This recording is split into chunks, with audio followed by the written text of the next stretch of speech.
శాపానికి నేను పిలవలేదంటాడు దేవుడు.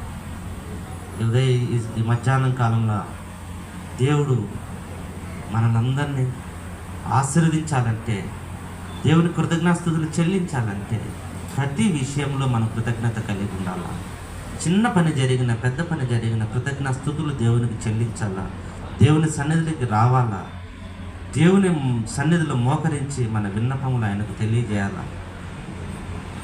ఈ ప్రాంతం కూడా దేవునికి మేము ఈరోజు నుంచి ఈ ప్రాంతం, ఈ స్పైసీ గార్డెన్ కూడా అభివృద్ధి కోసం ప్రార్థన చేస్తాం. మేము ప్రతి ఒక్కరి మాకు పేర్లు ఇస్తే ఆ లిస్ట్ చేసుకుని ప్రతిరోజు 4 గంటలకు లేచి అందరి కోసం ప్రార్థన చేస్తాం.